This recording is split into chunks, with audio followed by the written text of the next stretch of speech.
Baik saudara-saudara, kita akan mulai mencoba memahami apa yang menjadi kehendak Allah sesungguhnya di dalam 10 perintah Allah, tetapi juga di situ kita akan mengetahui bahwa sesungguhnya dari ke-10 itu, 10 perintah itu kita disadarkan bahwa kita ini adalah orang yang gagal atau berhasil melakukan kehendak Allah. Gagal. Oke, kita akan ingat kembali di dalam perintah yang pertama. Di situ ada lo yihyeh leka Elohim aharim alpanai. Dan ada penjelasan di ayat yang keempat sampai ayat yang ke-6 ya, itu menjadi hukum yang pertama. Ya, itu menjadi hukum atau perintah yang pertama. Kalau saudara perhatikan di sana,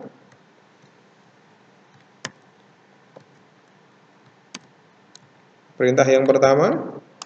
Nah, perintah yang pertama itu kita pahami sebagai apa? Apa kehendak Allah sesungguhnya dengan perintah ini? Kemarin kita sudah bahas bahwa sesungguhnya Allah menghendaki apa? Agar umatnya apa? Memuliakan Allah atau menyembah Allah melebihi segala-galanya, ya, melebihi segala-galanya. Jadi ini tidak hanya berbicara mengenai bentuk berhala, atau tidak hanya berbicara mengenai bentuk-bentuk penyembahan terhadap bentuk Allah lain yang dibuat oleh manusia, tetapi di situ kita diperintahkan sesungguhnya untuk memuliakan Allah atau menyembah Allah melebihi siapapun atau apapun, melebihi siapapun atau apapun. Nah, ini ya. Nah, apa kenyataannya dari perintah ini? Apakah kita berhasil ya mentaati kehendak Allah? Mungkin secara terang-terangan kita tidak ada, secara langsung kita tidak memiliki Allah lain, ya. Kita tidak punya penyembahan lain, ya, mencampur adukan penyembahan kita terhadap dewa-dewa lain, atau mungkin leluhur, atau mungkin berhala lain. Tetapi mungkin kita secara tidak langsung atau secara tidak sadar, ya, memiliki Elohim akhirim, Allah lain. Berupa apa itu Elohim akhirimnya? Kita seringkali mendudukkan hal lain di tempat yang lebih utama. Kita seringkali menempatkan sesuatu hal itu lebih utama dibandingkan Allah, ya kan? Jadi kenyataannya kita seringkali menempatkan hal lain atau pribadi lain sebagai yang utama, bahkan sebagai pengganti Allah. Ini kenyataannya. Ini kenyataannya. Ya. Jadi apa yang kita tempatkan sebagai yang utama seringkali di dalam kehidupan saudara? Yang menjadi yang utama. Pokoknya kalau enggak ini enggak. Saya yang paling penting adalah ini dulu. Atau hal ini dulu yang harus diutamakan. Apa itu?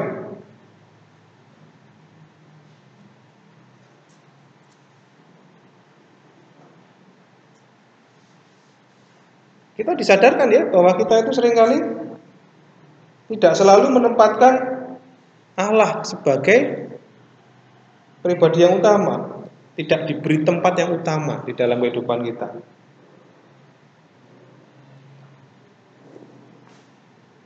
Contohnya apa? Bisa memberi contoh tentang hal itu? Oh enggak Pak, saya selalu menempatkan Tuhan kok di tempat yang pertama. Betul?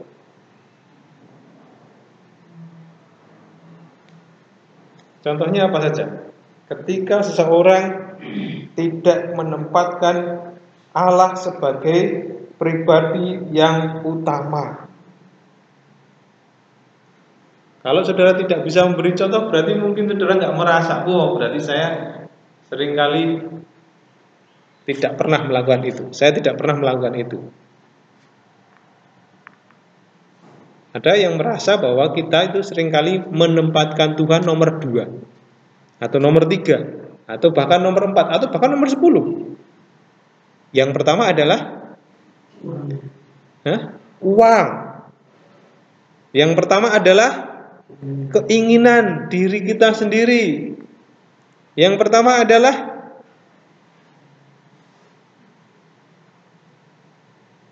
kesenangan hati kita, hobi kita, ya, itu menjadi yang utama. Apalagi nafsu kita, ya kan? Apalagi bahkan pekerjaan kita. Pekerjaan kita itu kadang-kadang menjadi Tuhan bagi hidup kita. Gimana caranya kok pekerjaan bisa menjadi Tuhan? Contoh sepele, ketika waktunya beribadah tetapi pekerjaannya belum selesai, tunggu dulu lah, hari ini saya nggak beribadah dulu ya, saya melakukan pekerjaan saya. Itu berarti pekerjaannya lebih utama dibandingkan Tuhannya. Nah lalu berarti kita gagal.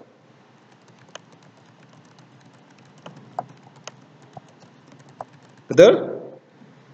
Apa yang kemudian dilakukan oleh Allah? Dia mengirimkan Yesus Kristus yang mentaati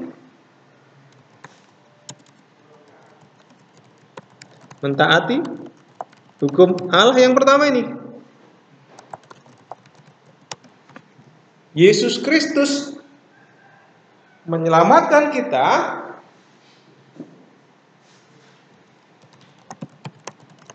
dengan mentaati hukum Allah yang pertama ini. Kok bisa Yesus Kristus menyelamatkan kita dengan cara mentaati perintah yang pertama secara sempurna? Kapan? Kapan Yesus Kristus memuliakan Allah atau menempatkan Allah sebagai pribadi yang utama ketika dia menjadi manusia? Kapan itu?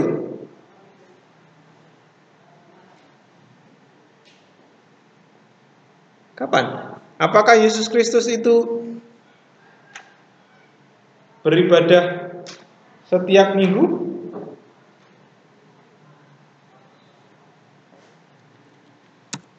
Ia menempatkan Allah sebagai yang utama dengan mentaati kehendaknya ketika ia menjadi manusia sejati.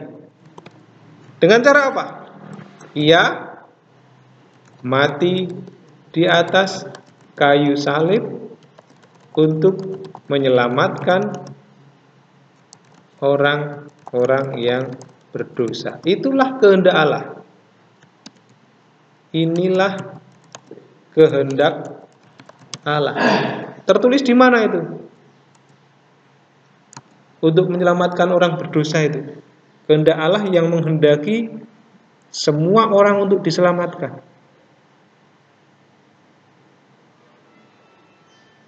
Masih ingat di mana ada tertulis Allah itu sesungguhnya memiliki keinginan untuk menyelamatkan seluruh umat manusia?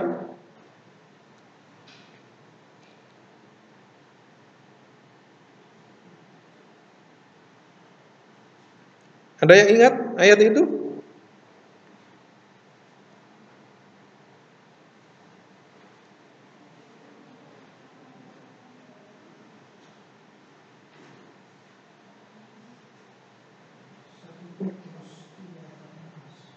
Satu Petrus 3 Ayat 18, oke.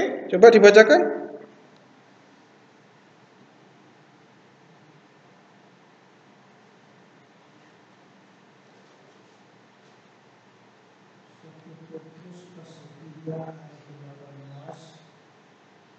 Sebab juga Kristus telah mati sekali untuk segala dosa kita, Ia yang benar untuk orang-orang yang tidak benar, supaya Ia membawa kita kepada Allah. Ia yang telah dibunuh dalam keadaannya sebagai manusia, tetapi yang telah dibangkitkan menurut Roh. Oke, itu bagus ya. 1 Petrus 3 ayat. Ada lagi yang mengingat ayat itu? Di mana yang berbicara Yesus Kristus telah mati untuk kita. Kenapa Yoksan bisa menjawab itu? Karena dia membawa katekismus ya di situ ya. Di situ ada semua penjelasannya. Tapi ada satu lagi ayat 1 Timotius 2 ayat 3 dan 4. Silakan dibaca. 1 Timotius 2 ayat 3 sampai 4.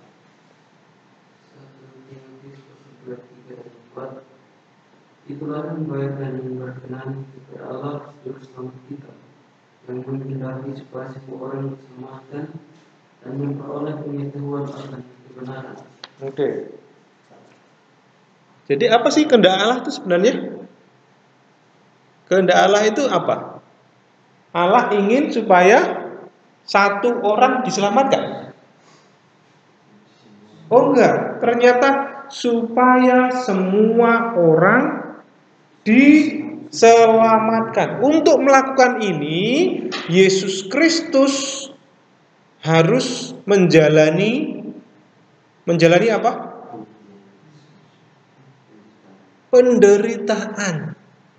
Siapa yang mau disuruh untuk menderita sampai disalib? Siapa yang mau dengan sukacita seperti itu? Ada? Kita, yuk kerja bakti, bersihkan kaca. Saya sudah minta dari kemarin untuk, yuk sore hari tolong bersihkan kaca ruangan ini ya. Sampai sekarang belum ada. Ya nanti saya bersihkan sendiri.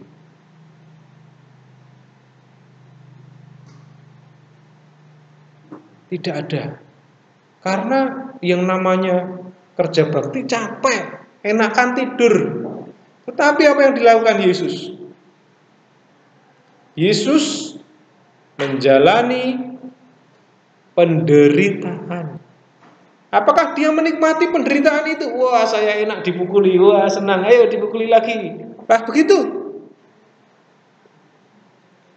Dia merasakan penderitaan seperti manusia rasakan. Saking menderitanya di atas kayu salib itu, ia merasa dirinya itu sangat tertekan, sangat menderita, maka dia berteriak, Eloi, Eloi, lama sabachthani. Ini seperti Daud yang berteriak di dalam kesesakan. Dia kutip Mazmur Daud. Ketika dia merasakan kesesakan yang begitu hebat, kesakitan yang begitu hebat, dia berteriak, Eloi, Eloi, lama sabachthani.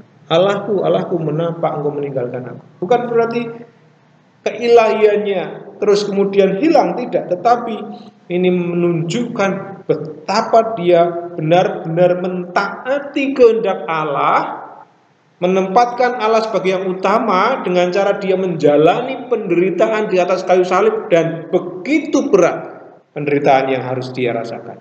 Tapi dia mentaati, menempatkan kehendak Allah yang sempurna. Ya, dia menempatkan kehendak Allah sebagai yang utama. Dengan cara apa lagi dia menempatkan kehendak Allah yang sempurna? Dengan cara apa lagi dia menempatkan Allah sebagai pribadi yang utama? Menghormati Allah di atas segala-galanya. Ingat ketika pertama kali Yesus pelayanan, dia berjalan di mana? Di padang gurun. Lalu apa yang diterima di sana? Cobaan. Pikirannya karena mendengar bisikan dari iblis yang menggodanya untuk mentaati siapa? Untuk mengikuti iblis saja. Tidak usahlah pelayanan menjalani penderitaan nanti, tidak usahlah memulai pelayanan, ya kan? Tetapi lebih baik apa? Nikmati saja hidup ini dengan cara menggunakan kuasamu untuk merubah batu jadi roti. Nikmati, gak usah puasa, ya kan? Nikmati saja kuasamu untuk menjatuhkan dirimu dari atas hubungan bait suci, lalu kemudian dari situ kamu akan terlihat hebat, luar biasa, populer, ya kan? Dan banyak orang akan menganggap engkau sebagai raja, sebagai Mesias yang hebat. Nggak usah perlu mati di atas kayu salib, ya kan? Siapa yang ditempatkan? Apakah iblis keinginan hatinya, jabatannya? Tidak. Tetapi Yesus menempatkan Allah. Dengan cara bagaimana? Ada tertulis.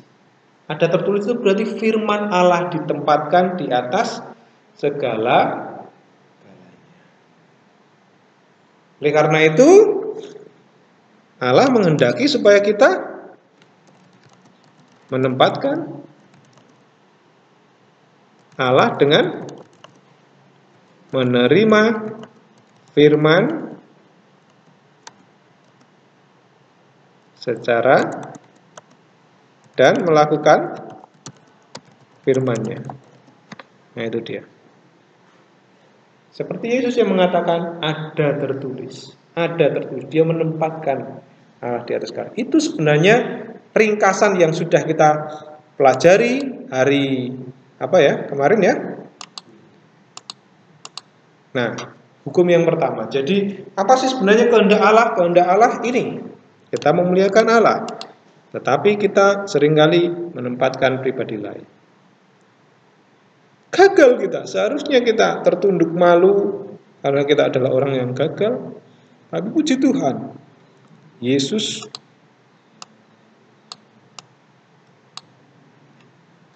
mentaati kehendak Allah dengan sempurna. Dia menjalankan penderitaan.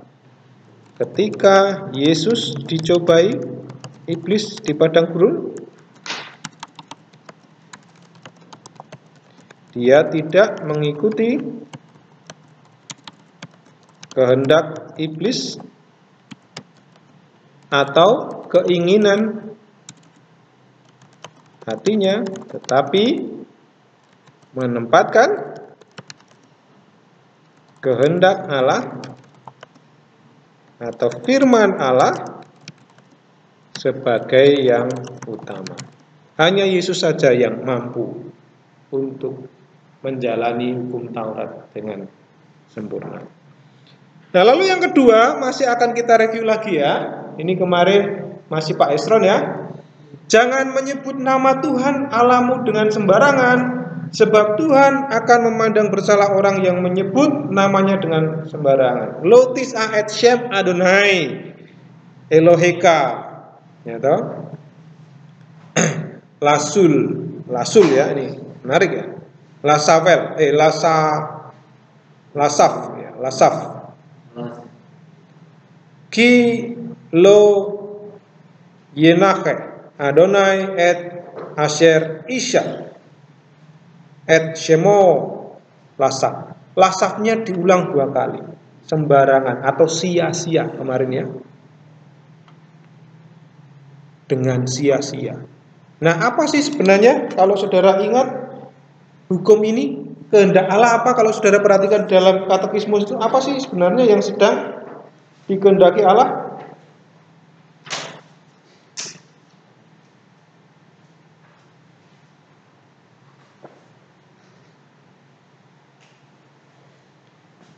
Allah menghendaki sebenarnya agar kita apa? Di situ tidak menyalahgunakan nama Allah. Untuk apa? Hal yang sia-sia ya. Seperti apa? Mengutuk. Seperti apa? Bersumpah, melakukan sihir, apalagi? Berdusta.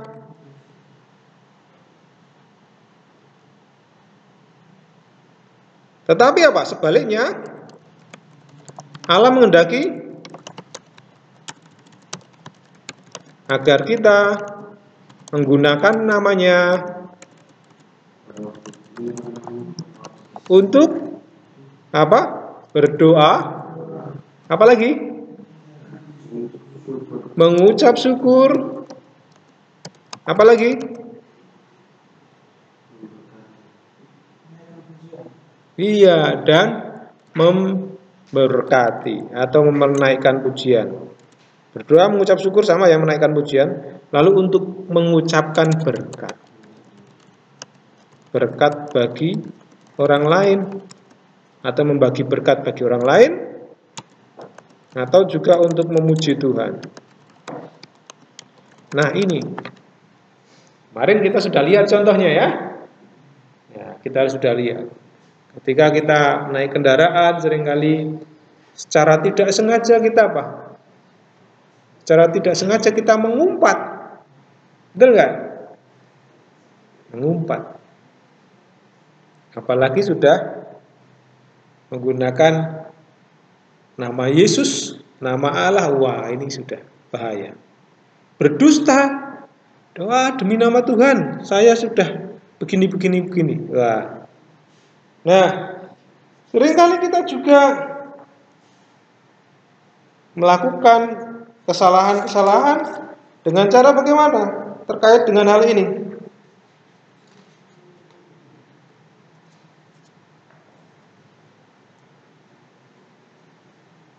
Sering nggak kita itu menggunakan nama Tuhan untuk mencari keuntungan sendiri? Wah, saya ini pelayanan untuk Tuhan, ya kan? Tapi dalam pelayanan ini saya perlu fasilitas A, B, C, D. Ayo, saya mengajak saudara untuk memberkati saya dengan fasilitas itu. Wah, dengan begitu kita akan memuliakan nama Tuhan. Wah, itu berarti sedang menggunakan nama Tuhan atau hal-hal rohani untuk keuntungan sendiri. Ya, itu ya. Jadi kita gagal ya. Kita seringkali gagal. Kita gagal karena secara sengaja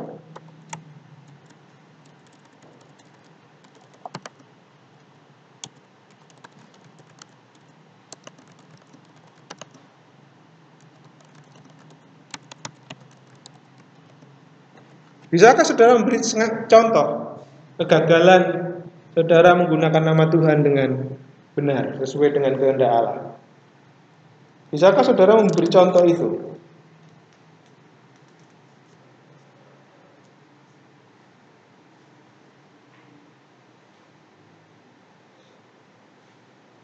Masih ingat apa yang kita bicarakan kemarin, Pak Yusak?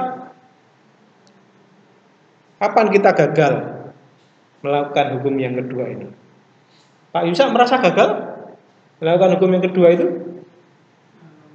Gagal. Kapan? Atau ketika apa Pak Yusak merasa gagal melakukan hukum itu?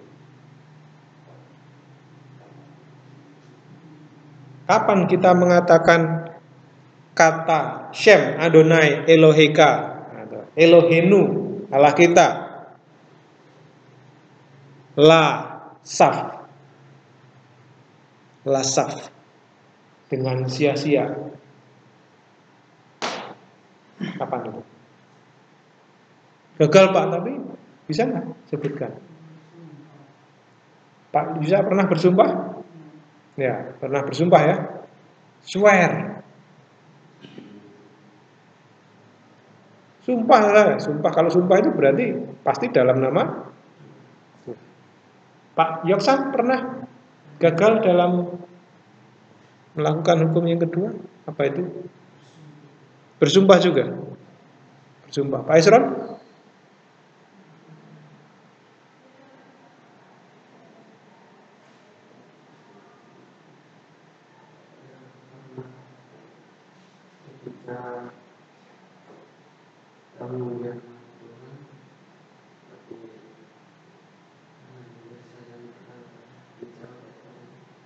Oke.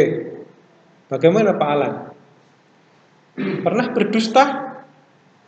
Dalam nama Tuhan lagi berdustanya. Pernah ya?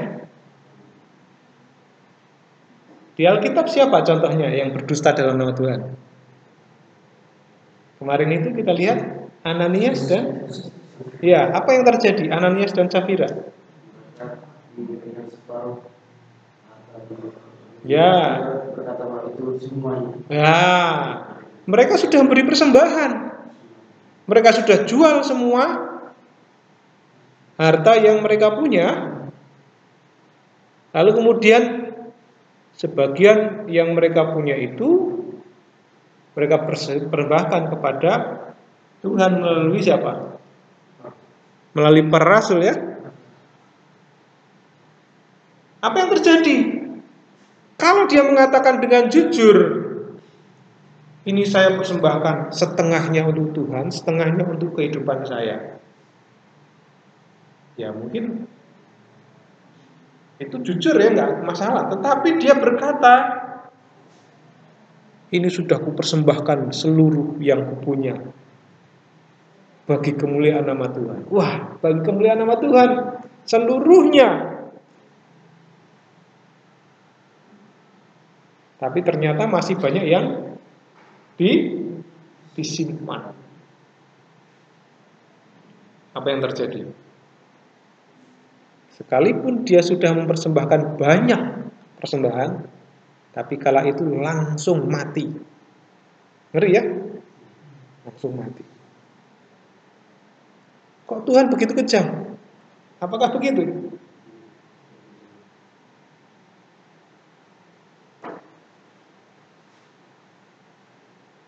Aku mau persembahkan hidupku seluruhnya untuk Tuhan, dan aku sudah mempersembahkan hidupku seluruhnya untuk Tuhan ya Tuhan. Kan begitu ya seringkali. Tapi hati-hati, jangan-jangan baru setengahnya seluruh hidup kita itu untuk Tuhan ya. Seperti Ananias dan Safira. Nah, bagaimana dengan karya Allah di situ? Kita selalu melihat dari 10 perintah ini apa sih sebenarnya kehendak Allah, tetapi karena kita gagal melakukan 10 perintah itu, kita mengandalkan Yesus Kristus. Kita terpaut pada Yesus Kristus yang bisa melakukan 10 perintah Allah dengan sempurna. Sekarang saya mau tanya, untuk perintah yang kedua, Lo tis'a et Shem Adonai Eloheka lasaf, apa yang Yesus lakukan?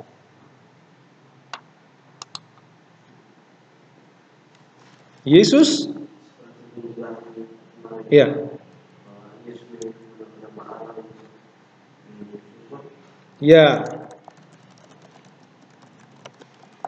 untuk mengucap syukur, untuk berdoa, ketika berdoa ya, ketika mengucap berkat. Oleh karena itu jangan kaget ketika di dalam Injil saudara melihat atau saudara membaca kisah Yesus itu berdoa kepada Allah. Yesus itu berdoa kepada Allah. Ada pertanyaan ya, kalau Yesus itu Tuhan, kenapa dia berdoa kepada Allah?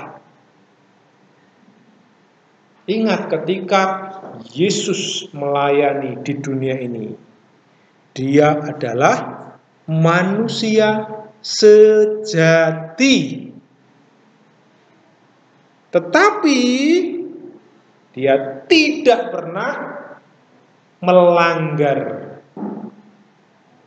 10 perintah Allah. Satu-satunya manusia sejati yang dengan sempurna mentaati hukum Allah yang sempurna adalah Yesus Kristus. Oleh karena itulah sebagai manusia sejati wajar kalau dia ini berdoa. Wajar kalau dia ini merasa lapar. Wajar kalau dia ini mengucap syukur kepada Allah.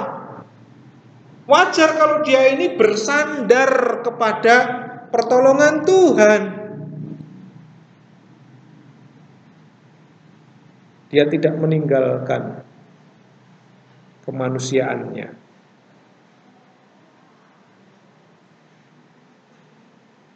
Sebagai manusia sejati, dia mentaati atau menggunakan nama Allah untuk mengucap syukur, untuk berdoa, dan untuk mengucapkan berkat. Masih ingat saudara ketika peristiwa 5 roti dan 2 ikan, apa yang dilakukan Yesus Kristus pada waktu itu? Apakah dia terima kemudian langsung dibagi-bagikan? Apa yang dilakukan? Dia menerima lalu mengucap berkat, mengucap syukur, menengadah, mengucap syukur. Itu adalah bukti Yesus Kristus menggunakan nama Allah dengan tidak sia-sia, lasaf. Ya, dengan tidak sia-sia. Ketaatan yang sempurna inilah yang menjadikan Yesus Kristus ini adalah korban yang sempurna untuk penebusan dosa kita. Jadi Yesus mengucap nama Allah untuk mengucap syukur ketika berdoa dan ketika mengucap berkat. Lalu apa lagi yang dilakukan Yesus Kristus?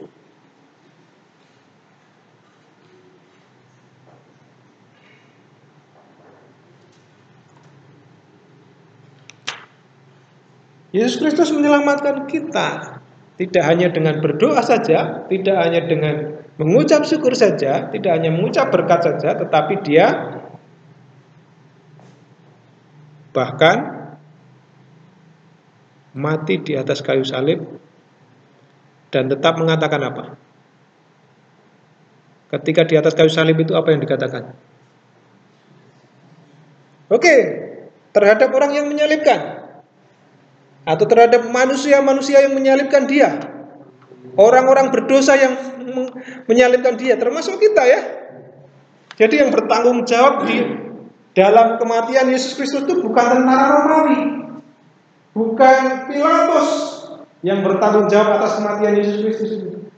Yang bertanggung jawab itu yang apa namanya, yang menjadi penyebab Yesus mati di atas kayu salib itu bukan Pilatus yang memutuskan vonis, bukan tentara Romawi yang mengusung dia di atas bukit Golgota, bukan juga Sanhedrin atau orang-orang Yahudi yang menuduh dia sebagai blasfemi, sebagai penghujat.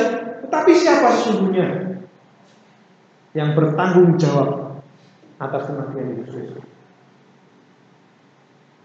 Saya dan saudara-saudara, kita semua yang berdosa ini yang sesungguhnya menyalibkan Yesus. Kita semua yang berdosa. Tetapi ketika Yesus di atas kayu salib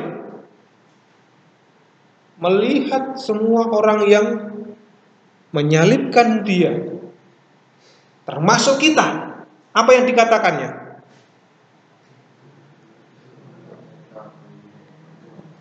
Apakah ada yang bisa lebih keras mengatakan? Mereka sebab mereka tidak tahu apa yang mereka buat.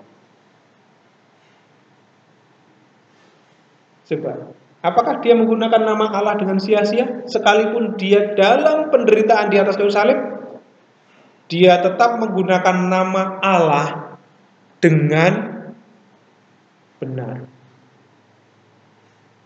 Dia mengatakan, ya Bapa. Yesus mengatakan, ya Bapa. Berarti dia menggunakan nama Allah, ya. Ya Bapa, apa katakan? Ampunilah mereka karena mereka tidak tahu apa yang mereka berbuat. Apakah Yesus sedang mengatakan tentara Romawi itu nggak ngerti kalau saya Tuhan, Pilatus itu nggak ngerti kalau saya Tuhan, Sanhedrin itu nggak ngerti kalau saya Tuhan, ampunilah mereka ya Tuhan? Apakah begitu?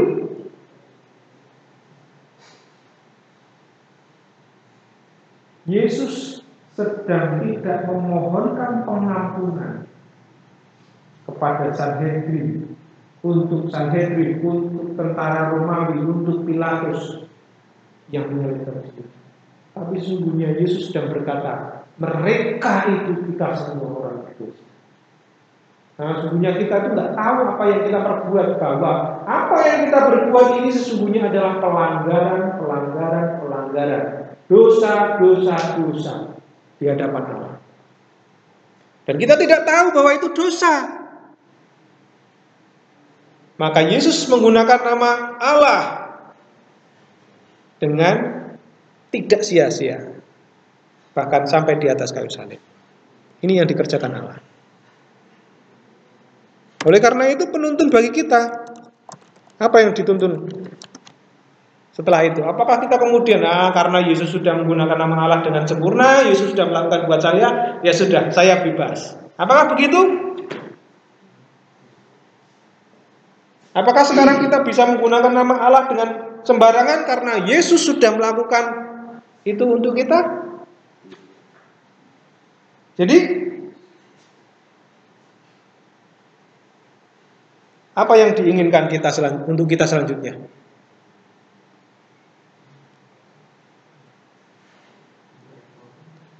Ya, kita dituntun untuk selalu menggunakan nama Allah dengan cara yang dikehendakinya. Ya ini. Jangan pakai kata Allah untuk mengucapkan saksi dusta. Oleh karena itulah kenapa orang Kristen itu nggak boleh bersumpah. Karena dengan bersumpah sebenarnya kita sedang menggunakan nama Allah dengan sia-sia untuk mendukung apa yang kita yakini, untuk mendukung apa yang kita rasa benar,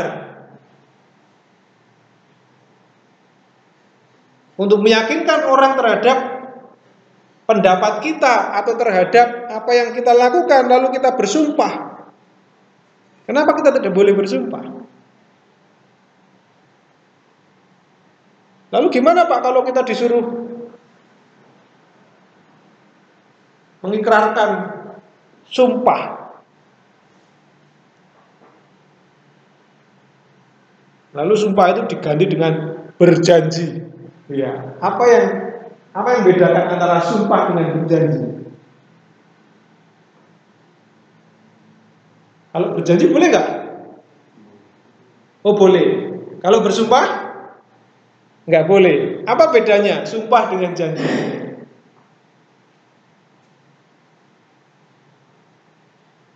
Ya kalau sumpah itu mengatasnamakan Tuhan, membawa-bawa nama Tuhan ya.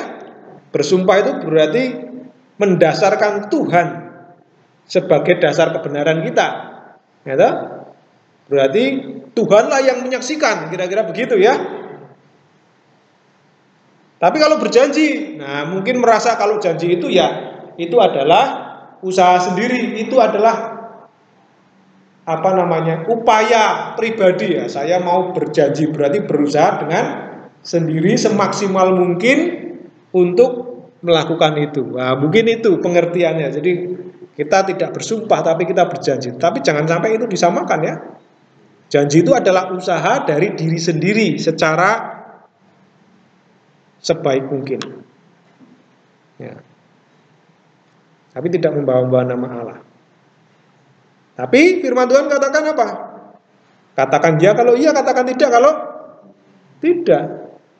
Sebenarnya pun tidak baik untuk kita itu mengatakan saya berjanji.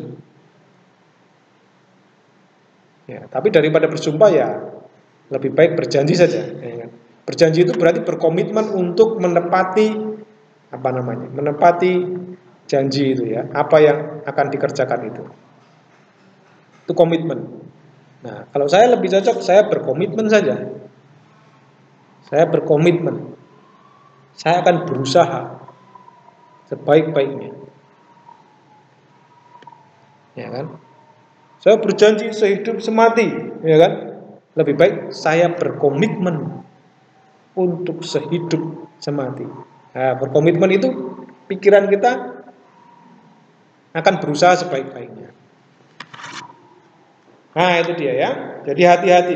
Berjanji pun kadang-kadang membawa nama Tuhan ya. Kadang-kadang. Ya. Silakan. Itu tidak boleh bersumpah. Tapi ketika kita diperkarakan. Ini pertanyaan bagus ya. Ketika kita di pengadilan, apa yang harus kita katakan? Kita disuruh bersumpah di dalam sesuai agamanya masing-masing. Kalau di Indonesia, pemerintah itu sudah tahu kalau orang Kristen, orang Katolik itu nggak boleh bersumpah. Makanya tidak dituntut untuk bersumpah. Mereka menggunakan kata berjanji. Saya berjanji dalam bahwa saya mengatakan yang benar. Gitu ya. Nah, tetapi dalam konteks ini, ketika saudara itu menjadi saksi di pengadilan, maka yang paling penting adalah bukan saudara bersumpah atau tidak, tapi adalah isi kesaksian saudara itu sesuai dengan kenyataan atau tidak. Itu yang paling penting. Itu yang paling penting. Nah, ketika saudara menggunakan nama Tuhan untuk bersumpah atau berjanji, tapi isinya tidak sesuai dengan kenyataan, berarti itu sudah menggunakan nama Tuhan dengan sia-sia. Tapi kalau saudara berjanji, ya kan, mengucapkan janji, dan isi kesaksian saudara itu adalah seperti kenyataannya, sesuai dengan kenyataannya, maka sekalipun saudara berjanji dalam nama Tuhan, saudara tidak menggunakan nama Tuhan dengan sia-sia, karena cocok. Tidak bersaksi dusta. Menggunakan nama Tuhan dengan sia-sia adalah ketika kita mengucapkan saksi dusta. Saudara tidak berjanji, tidak bersumpah di depan, ya kan? Tapi saudara menjadi saksi dusta, mengatakan yang tidak sesuai kenyataan. Itu saudara menggunakan nama Tuhan dengan saudara, sekalipun tidak diawali dengan saya bersumpah, saudara sudah mengucapkan saksi dusta. Nah, itu ya. Di Indonesia biasanya kalau ada pelantikan atau ada pengadilan begitu, biasanya hakim atau pelantik itu akan meminta kita untuk mengucapkan janji, bukan sumpah. Karena janji pengertiannya tadi ya, komitmen tadi. Yang urusannya kepada diri sendiri, bukan kepada Tuhan. Oke, kita akan masuk ke perintah yang ketiga. Ya, silakan dibaca. Boleh pakai kertas saudara, boleh pakai terjemahan sendiri, boleh pakai.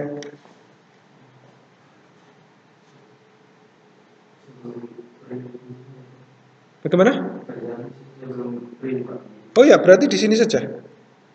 Kalau mau pakai cetak ya boleh di print ya. Enggak, maksudnya dibaca di sini aja, silakan.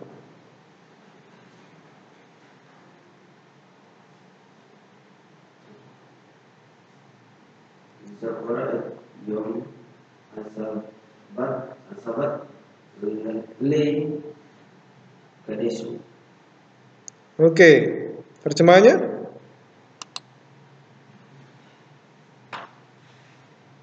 Masih ingat apa yang kamu tulis? Oke, Zakora ada akhiran kames di akhir kata ya, menarik di sini. Ini jarang. Ini jarang sekali. Biasanya hanya ditulis zakor. Zakor itu dari kata zakar, ingatlah. Lalu di sini ada etyom. Saudara masa nggak tahu etyom? Ingatlah hari Hasyabat, Sabat itu. Le kadoso, untuk menguduskannya. Berarti Pak Alan menerjemahkan le itu untuk ya.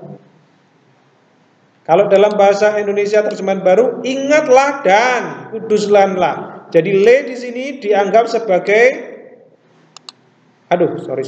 Aduh, hilang. Mana nih? Le di sini dianggap sebagai koordinat dan diterjemahkan dan. Nah, tetapi kalau kita perhatikan di dalam teks, di situ ingatlah hari Sabat itu,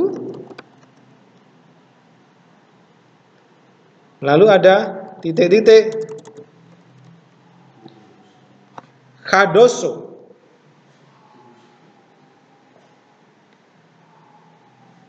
Perhatikan di situ kadoso itu bentuknya apa? Kata kerja atau kata benda? Perhatikan kata kerja piel infinitif. Ya, piel infinitif. Di situ ya.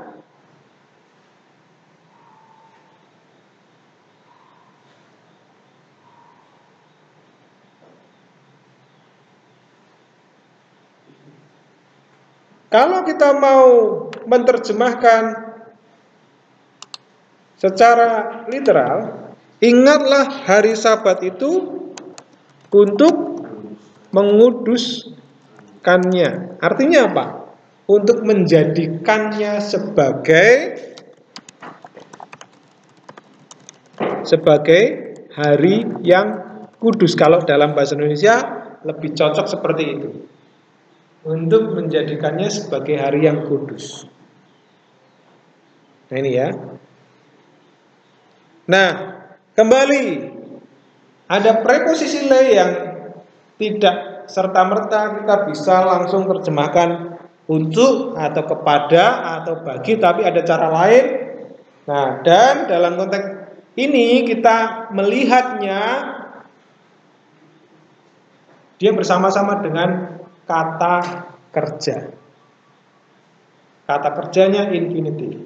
Ya, bisa diterjemahkan untuk menjadikannya sebagai hari yang kudus. Oke.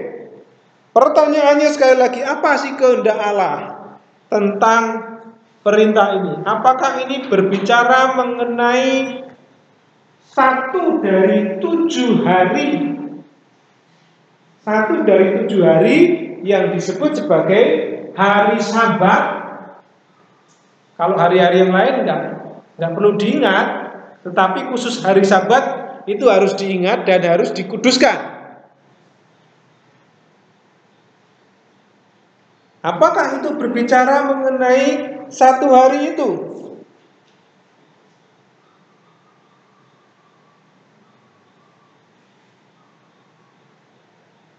Apakah ini hanya berbicara mengenai satu hari tertentu? Hari Sabat itu hari apa? Sabtu. Ya, hari Sabat itu hari yang namanya hari perhentian ya, Sabat itu. Hari perhentian, hari yang ya tergantung kita ngitungnya dari mana. Kalau hari Minggunya itu dihitung hari pertama, berarti Sabtu. Ya kan? Kalau hari pertamanya itu dihitung hari Senin, berarti Minggu. Kalau hari pertamanya dihitung hari Selasa, berarti Senin, ya kan? Itu hari perhentiannya. Nah, tapi bagi kalangan orang Yahudi, hari Sabat itu jatuh pada hari Sabtu. Nah, orang Advent pun menggunakan Advent hari ke-7, berarti dia menghitungnya dari hari Minggu dan jatuhnya pada hari Sabtu. Nah, pertanyaannya adalah apakah perintah ini hanya menjelaskan kepada kita hari tertentu untuk dikuduskan. Sebuah hari untuk dikuduskan. Kalau yang hari-hari yang lain bebas.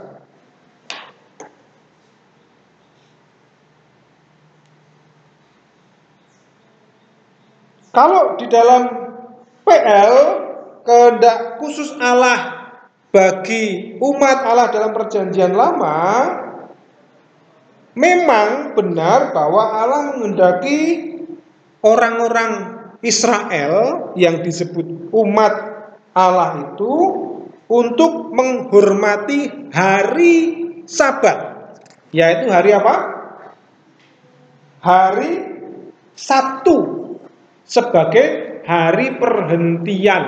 Berarti hari perhentian itu hari di mana semua aktivitas, semua kegiatan stop.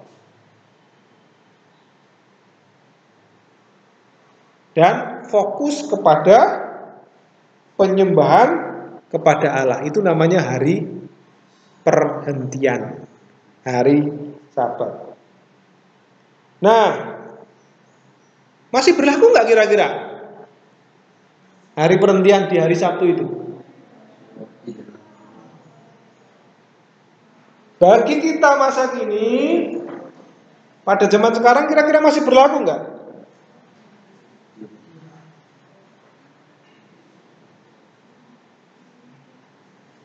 Kenapa tidak berlaku? Karena harinya beda, Pak. Harinya sama Sabtu, harinya sini Minggu.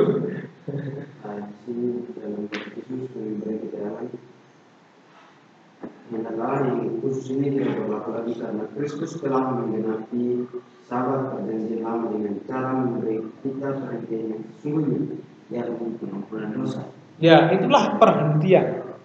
Kalau tadi perhentian yang dimaksud di dalam perjanjian lama, hari Sabat atau hari perhentian itu adalah hari di mana kita itu mencari Tuhan dengan cara menyembah Tuhan untuk memohon pengampunan bagi dosa-dosa kita. Itu yang terjadi dalam perjanjian lama. Mereka berhenti dari segala aktivitas, stop, tidak melakukan apa-apa sampai ada hukum yang dibuat. Mereka itu nggak boleh jalan lebih dari sekian meter. Mereka nggak boleh kerja di ladang. Mereka nggak boleh bahkan menerima tamu. Nggak boleh melakukan rutinitas. Hanya fokus untuk menyembah Tuhan, memohon pengampunan. Itu yang disebutkan perhentian. Nah, kenapa tidak berlaku lagi? Karena pengampunan yang dicari di masa lalu, di zaman perjanjian lama itu sudah kita terima. Nah, itu dia. Jadi apa sih yang dikehendaki Allah? Kalau tidak ada lagi, tidak perlu lagi hari Sabat. Kalau tidak perlu lagi kita tidak perlu lagi menghormati hari Sabat, sebagai hari perhentian. Berarti apa kehendak Allah bagi kita yang sekarang ini? Karena pengampunan sudah diberikan terus, apakah perlu dihapus saja itu? Perintah yang ketiga, nggak perlu lagi hari Sabat. Apakah begitu?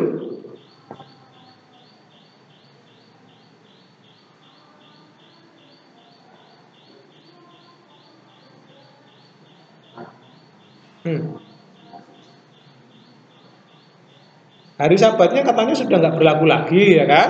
Karena pengampunan sudah diterima, betul ya? Wah, enak sekali. Nggak perlu hari Sabat, ya sudah hari Minggu lah, gantinya hari Sabat. Apakah begitu?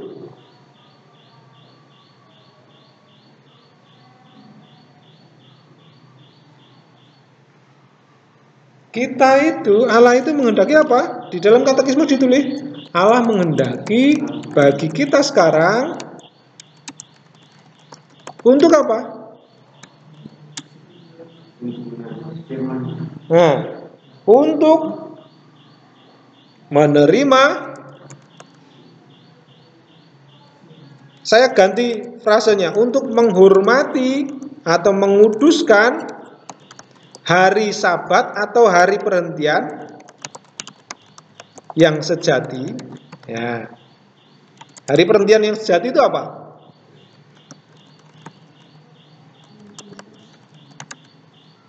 Dengan cara apa? Menerima firman-Nya dengan keinginan hati yang kuat, yang menggebu-gebu. Ya, mengapa? Karena firman Allah itu berbicara mengenai Yesus Kristus yang memberi perhentian, memberi sabat tadi ya, sabat sejati atau perhentian sejati. Apa itu? Pengampunan dosa. Jadi sesungguhnya hari Sabat masih ada nggak? Masih ada. Pengampunan dosa, perhentian sejati itu masih ada. Maka tentu kalau pengampunan dosa itu adalah perhentian yang sejati atau sabat yang sejati, apakah kita terbatas di hari-hari tertentu saja?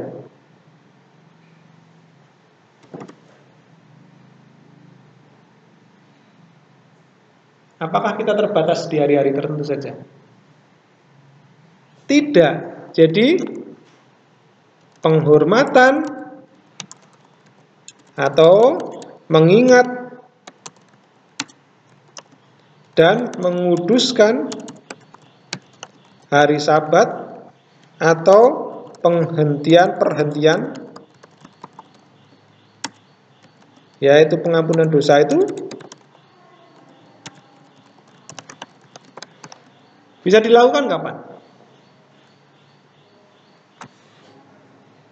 Dilakukan setiap hari dengan cara apa?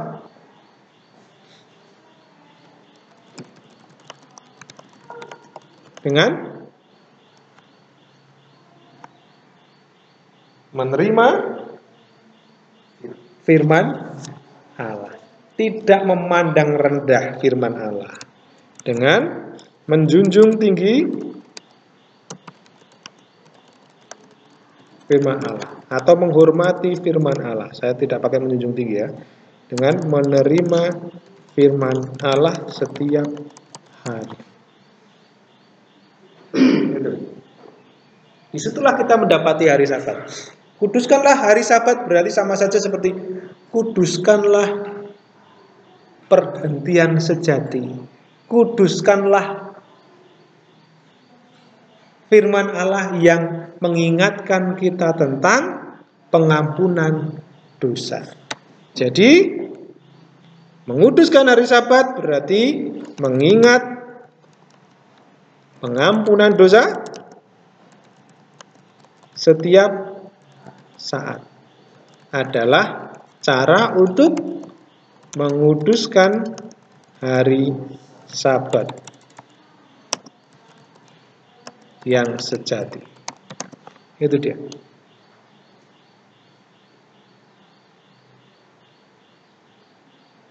Apakah kita berhasil melakukan itu, saudara-saudara? Apakah kita menghormati firman Allah sebagai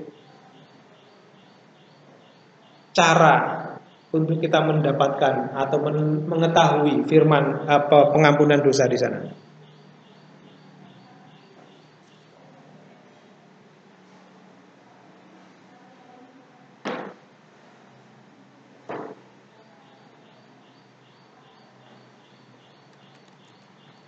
Bagaimana kita gagal?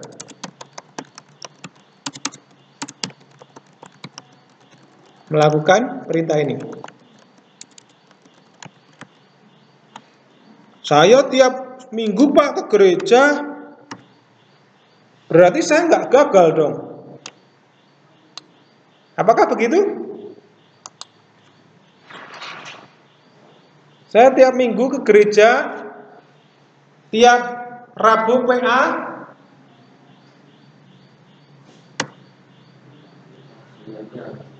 ya? Nah, kenapa gagal?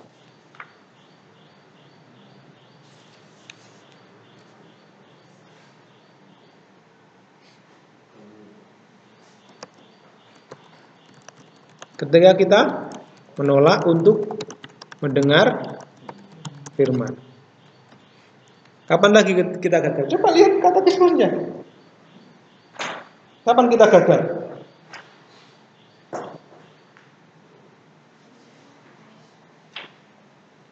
Ketika kita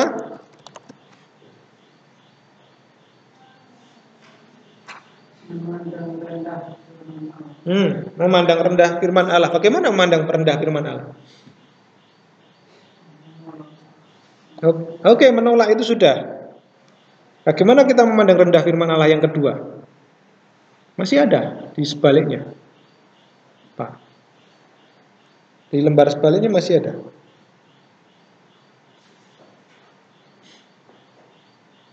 Ketika kita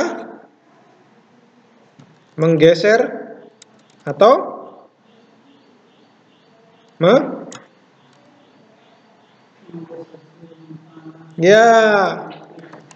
menggeser firman Allah dengan perkara duniawi. Nanti dulu firman Allahnya, nanti dulu. Ini dulu yang penting, ini yang penting.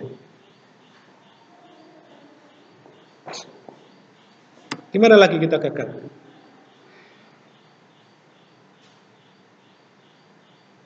Oh, kita baca. Oh, kita renungkan, tapi iya, kita hanya membaca, memikirkan, tetapi tidak mempercayainya. Kata cuma dipikirkan toh, ya kan? Tidak sampai sini. Berarti kita sedang tidak menguduskan hari Sabat. Itulah firman Allah yang disebut sebagai hari perhentian, yang memberikan hari perhentian. Nah, oleh karena itu sesungguhnya perintah untuk menguduskan hari Sabat itu perintah untuk menghormati firman Allah setiap hari, ya. Jadi itu adalah firman Allah atau hari Sabat yang sejati di dalam firman Allah itu. Nah, pertanyaannya, berarti masih penting nggak kita menghormati hari-hari tertentu? Hari Minggu, hari Paskah, hari Natal. Masih perlu nggak kita menghormati hari-hari itu?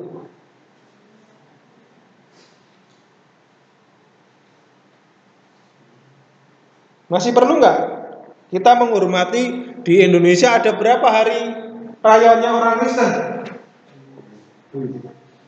Hari rayanya orang Kristen 7. 3 apa 4 atau 5? Apa saja Pak Isa? Natal, Paskah, hari reformasi. Ditulis nggak di situ? Kalau di kalender Lutheran, Lutheran ya ditulis itu. Ya. Tapi kalau di kalender nasional ada nggak itu hari reformasi? Hari reformasi itu sudah dapat itu. Kalau sudah itu reformasi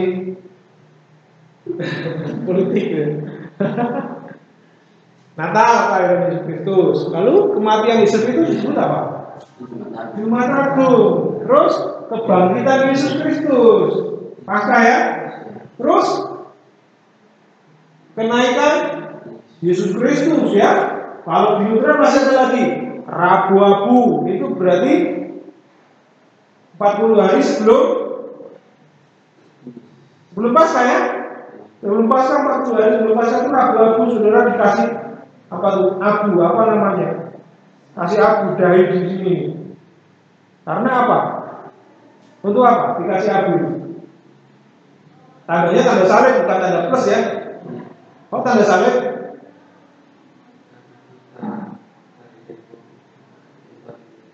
Ya, dari debu kembali menjadi debu. Ya kan?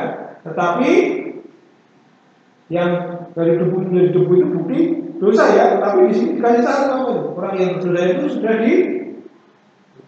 diampuni, ya, salib Kristus. Maka ketika saudara melihat, saudara bisa nggak lihat salib di dahi saudara sendiri? Tidak bisa. Yang saudara lihat adalah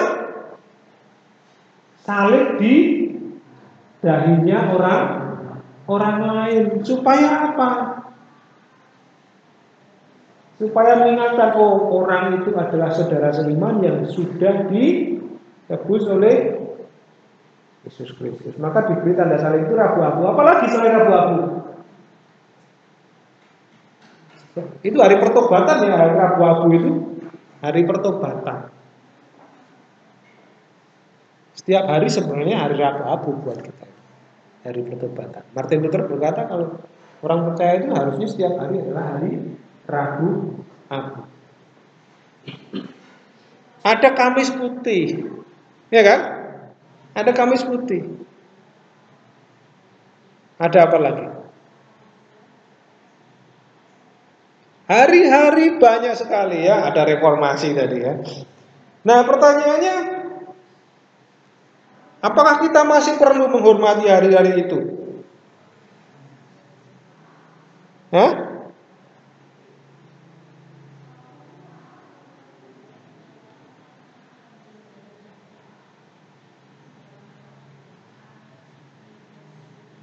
Halo?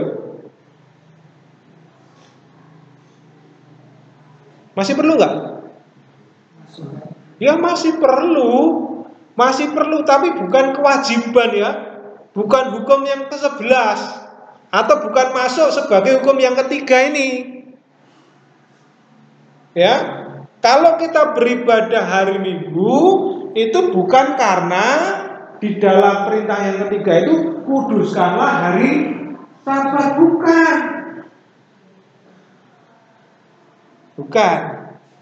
Tapi karena apa?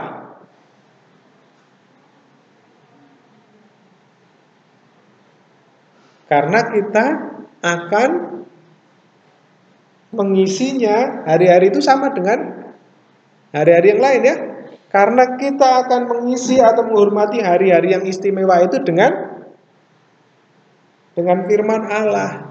Ya, sama saja. Disitulah penghentian yang sejati kita dapatkan, perhentian yang sejati kita dapatkan, pengampunan Allah itu kita dapatkan di hari-hari itu. Kalau misalnya Natal, khotbahnya adalah tentang Natal ya kan? Tentang Natal, tentang Yesus Kristus yang lahir ke dunia, ya kan? Bukan tentang nanti makan apa, ayam kampung atau ayam petelur, ya kan? Nanti pakai baju apa, merah atau hijau, ya kan? Bukan itu.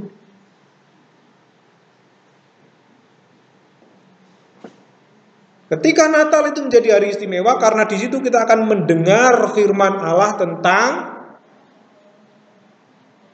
pengampunan dosa yang datang melalui Yesus Kristus. Allah yang sudah hadir ke dunia mengambil rupa seorang bayi yang biasa. Bukan manusia yang dijadikan Allah, tetapi Allah yang menjadi manusia sejati yang mentaati hukum Allah. Lalu gimana caranya lagi? Kita gagal melakukan ini ketika kita tidak mempercayainya. Jadi kita menghormati hari-hari tertentu untuk apa? Mendengar firman Allah secara khusus dari pelayan ya, secara publik yang dapat panggilan secara publik ya. Nah disitulah. Kalau hari-hari biasa, bagaimana kita menghormati firman Allah? Ya dengan merenungkan firman Allah setiap hari. Nah, apalagi kalau di tahun-tahun gerejani itu lebih apa namanya? Lebih banyak ya. Ada tahun Advent, ada tahun Natal, ada kalender Epifani, ada Lent atau Prapaskah. Ada apa lagi? Paskah, ada kenaikan, ada Pentakosta. Nah, itu dia.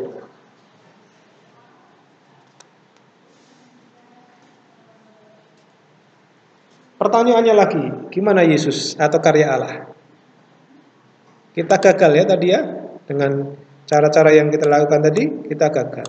Lalu apa yang sudah dikerjakan Tuhan? Apakah Tuhan mentaati hukum yang ketiga?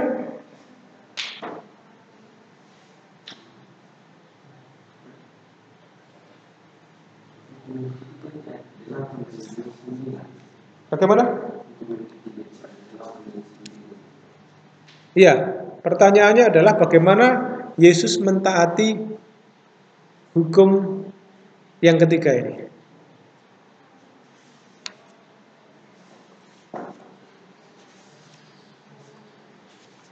Apakah Yesus mentaati hukum yang ketiga? Atau dia gagal juga? Dia tidak memandang hormat kepada firman Allah itu.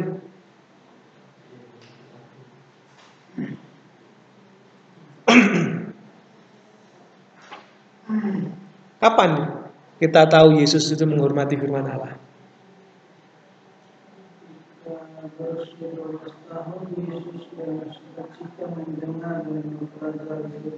Ya, itu dia. Yesus berarti menghargai dan mempercayai firman Allah, dalam hal ini yang tertulis oleh para nabi perjanjian lama, ya kan? Bahkan dari sejak usia berapa? Sejak kecil ya. Buktinya apa tadi? Yesus, iya, dia dengan sukacita mendengar firman Allah. Apalagi? Bagaimana Yesus mentaati?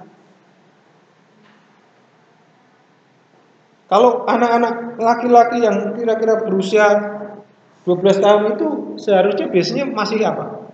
Senang-senangnya bermain ya. Lari sana lari sini, mencari jati diri ya kan? Mengembangkan bakatnya, ya toh? Tapi dikatakan di dalam Lukas pasal 2 ayat 41 sampai 47, Yesus dengan sukacita. Lukas pasal berapa tadi?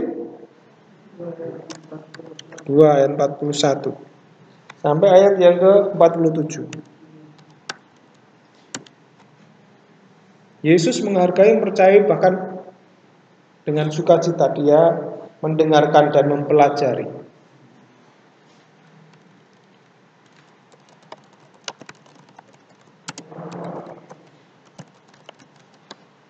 Apalagi buktinya Yesus menggenapi hukum ini?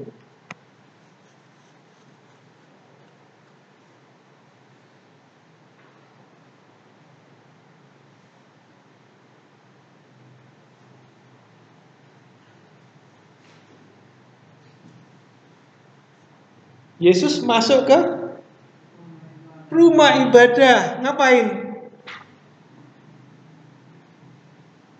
Ketika dia pulang kampung ke Nazaret, ya kan? Pulang kampung ke Nazaret, di sana ada namanya sinagog, rumah ibadat, ya. Rumah ibadat di mana menurut tradisi atau menurut kebiasaan, setiap hari Sabat rumah ibadat itu dipakai untuk pembacaan kitab suci. Nah, Yesus ketika dia pulang kampung ke Nazaret, apakah dia jalan-jalan keliling? Wah, kangen sama kampung nih. Hari Sabat, karena cuma 1 hari ya, saya tak keliling-keliling aja lah, enggak. Saya enggak libur dulu lah, enggak ke sinagog. Apakah begitu? Tidak, dia masuk ke sinagog. Bahkan apa yang dilakukan di sana?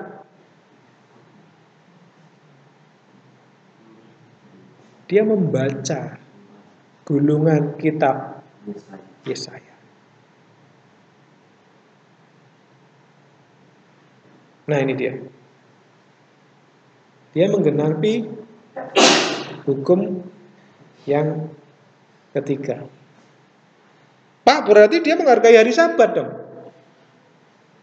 Yesus berarti mengikuti adat kebiasaan Yahudi, hari Sabat masuk gereja. Ya memang hari Sabat bagi orang Yahudi zaman dahulu itu adalah untuk waktu di mana mereka itu secara khusus datang untuk mencari pengampunan dosa, mendengar pengampunan dosa di sinagog.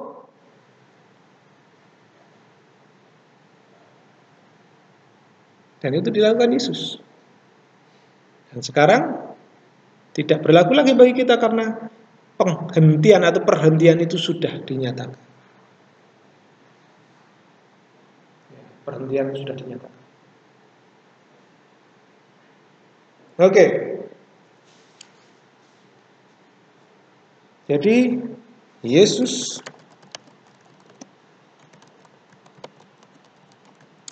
mempercayai firman, menghargai hari Sabat dengan membaca firman di sinagog, di tempat rumah ibadat Nazaret. Itu di dalam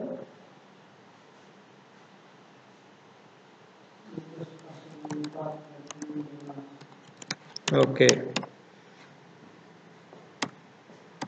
Tetapi juga Yesus menggenapi firman Allah dengan cara mati di atas kayu salib, menjadi tebusan dosa kita menurut nubuatan apa? Kitab PL. Yang mana itu?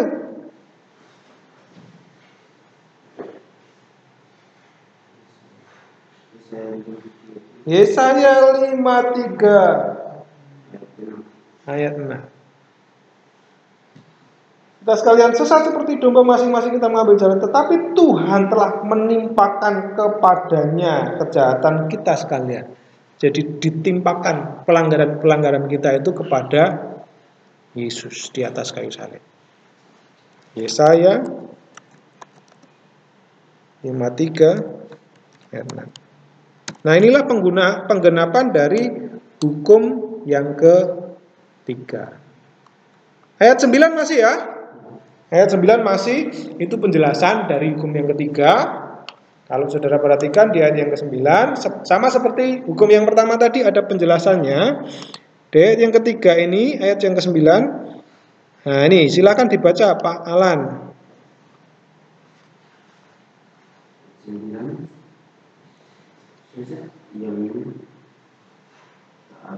tabat asita kalau bila kita Kol apa nih? Kol mela keteka. Mela keteka. K-nya dibaca ya. Terjemahan Seset Yamim 6 hari ta'abot kalian atau engkau, ini orang engkau akan atau harus atau seharusnya engkau seharusnya bekerja dan asyik dan melakukan kol semua pekerjaan, semua yang engkau lakukan, mengakalkan semua pekerjaan 6 hari. Ini adalah masa di mana selama 6 hari mereka memikirkan perkara-perkara duniawi ya, melakukan pekerjaan, ya kan? Nah, tetapi ayat 10 di situ hari yang ke-7 Yom Hasbi'i Sabat, hari yang ke-7 perhentian.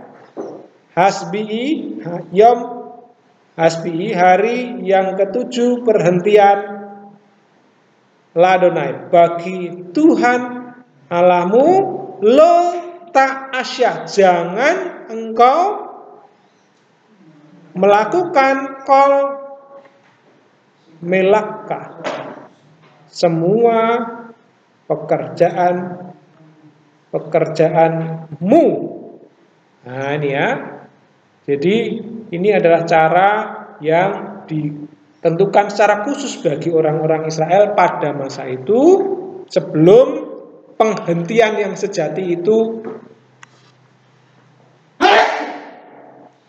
digenapi. Oke.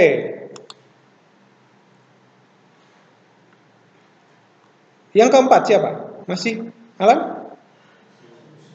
Siapa? Yang keempat? Yusak ya? Yang keempat Yusak. Bisa dibacakan Yusak, silakan.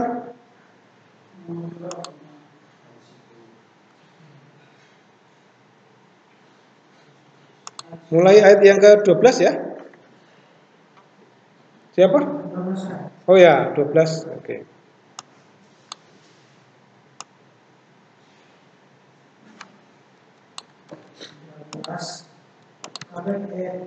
Abika Imka Lemahan Baharikun Yamika Al-Adama Aser Adonai Yuhika Noten Lah.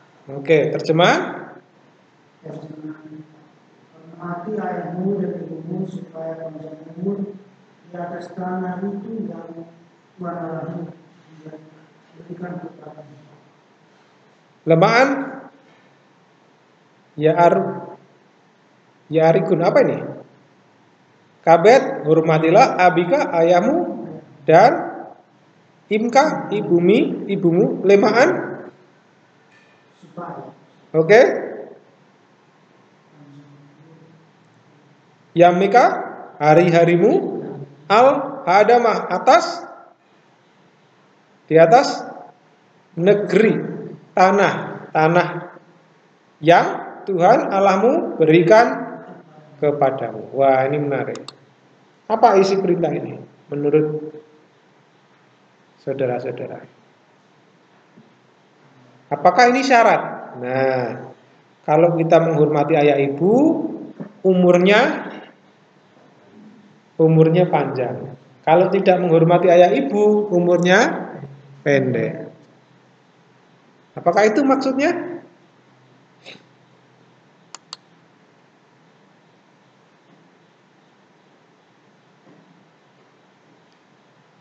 Coba baca di Katekismus Luther. 97 apa artinya? Kita harus takut kepada Allah dan Dia sehingga kita tidak menghina atau menyakitkan Allah kita atau orang lain yang memiliki wewenang atas kita. Sebaliknya kita hendaknya menjunjung tinggi, melayani dan menyakiti mereka serta memberikan cinta kasih dan rasa hormat kepada mereka. Berarti siapa yang kita hormati? Hah? Agar kita menghendaki siapa? Menghormati? Kalau saudara yatim piatu?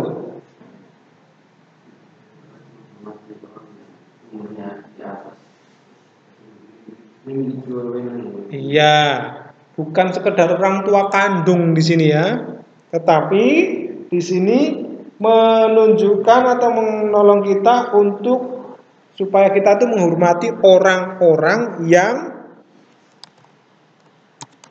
yang memiliki apa? Wewenang, atau selain wewenang itu apa? Wewenang itu berarti orang yang secara otoritas atau kuasa atau umur juga boleh ya. Pemenang itu berarti kan bisa tergantung umurnya, bisa tergantung kedudukannya, bisa tergantung pangkatnya. Kalau prajurit ya kan, kadang-kadang prajurit yang lebih tua itu pangkatnya nggak lebih tinggi daripada yang lebih muda, ya kan? Ya, tetapi secara khusus di situ wewenangnya dalam keluarga maupun dalam gereja maupun dalam pemerintah. Nah, ini besok ya kita akan lanjutkan itu. Apakah kita gagal melakukan itu? Kapan kita gagal melakukan itu? Ketika apa? Ya kan? Dengan cara bagaimana kita gagal? Lalu apa yang dilakukan Yesus untuk mentaati hukum ini? Dia mentaati hukum ini dengan cara bagaimana? Itu yang kita pikirkan ketika kita melihat setiap hukum atau narasi perjanjian lama. Oke, kita berhenti dulu sampai di sini. Kita akan lanjut. Jadi saudara silahkan bisa membuat tabel seperti yang saya buat di sini ya. Jadi memahami 10 perintah baik dari sisi hukum dan Injil.